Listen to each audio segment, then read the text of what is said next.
one and all to Helston Museum. My name is John Samworth. I'm from Cornwall Woodcarvers. I'm going to talk to you a little bit today about whittling, which is perhaps the most basic and natural form of wood carving there is. It must have been used for hundreds and not thousands of years. I have with me here some examples of some very simple learner pieces for whittling, some mushrooms and some little tree pieces with me, and we're going to look today at sort of knife cuts that might be necessary to do a tree.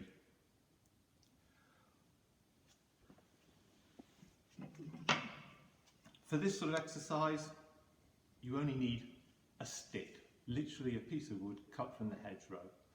That sort of diameter, maybe 2 centimetres, maybe 4 centimetres across in diameter. And a knife, that's all you need.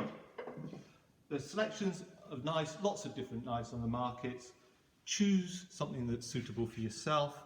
I like to use fixed handle knives because I find them safer, and these at the bottom are particularly comfortable. I'll use one of those today. The first cut is a simple push cut. Now the safety for the cut is built into the actual technique. So you have a knife hand and a wood hand. You're holding the knife obviously in the knife hand, but all the power is going to come from the wood hand, and I'm just going to push the blade away with my thumb to make the cut.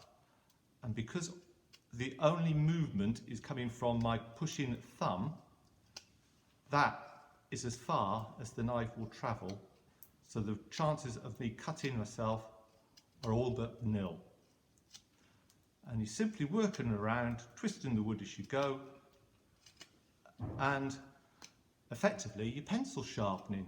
If you remember those old school days before you had modern biros, and you're going to take the piece of wood down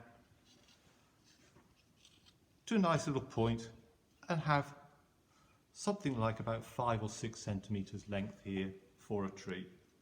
The bottom, you do a simple push cut in at a more vertical angle. That will give you a nice clean cut at the bottom.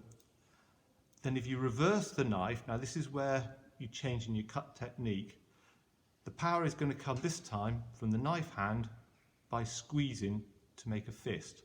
So that is the distance that the knife can travel. Again, if all you're doing is squeezing your fit to make a fist, the knife doesn't travel far and you won't cut yourself. If you pull with your whole hand, then the knife travels much, much further, and if the knife slips, you can have a cut. And because I did that little vertical cut earlier, I can then pull the knife in and make a nice, clean finish. And if they don't pop out, you can just tidy up by going over vertically again. Having got a nice point, decide the design of the tree you want to do. I'm going to do one a little bit more, perhaps the easier one, a little bit more like the traditional Christmas tree. So just draw around with some rings, with a biro, where you want the various levels of the trees to go. To cut these, again, using a push cut, you're just going to push gently in all the way round, and then making a stop cut, and then coming in again, bringing out those little bits.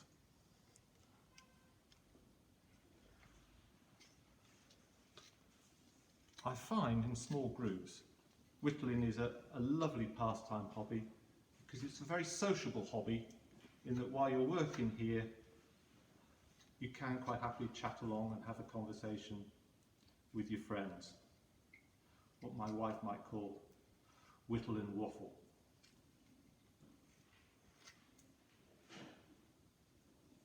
As you go around slowly, all the way round, then down the 3 levels, you end up with these various cones. Don't worry if they're not all symmetrical. A little bit of irregularity makes it look more natural and authentic. And don't worry if it's leaning very slightly. The final stage then is to make the trunk. And again, you're making this time 2 vertical cuts. And then with the tip of the knife, you're getting in. And this time, I'm reinforcing the push cut, and the power is actually coming from just twisting my wrist. I'm holding the blade steady with the thumb, and I'm just twisting my wrist. So that's all I'm doing, is that sort of movement, which is enough to cut the wood out, and because the movement's so short, it's very safe. And it's a little bit hairy, still sticking up, you come in with a couple of vertical cuts, and these pop out. And after you've been round doing that, you make it as thin or as thick as you want your trunk to be. And there's one earlier, and then you just cut off the bottom with a saw. I quite like the little bit of bark on the bottom, differentiates where the ground would be. Slight variations. With this sort of technique, you take from that stage, you just make little insert cuts.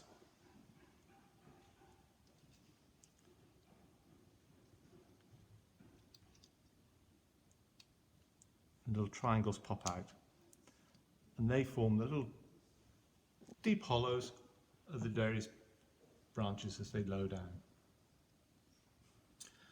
So, keep your knife sharp, keep your fingers safe, and have fun whittling. And thank you again to our friends at the Museum of Cornish Life in Helston.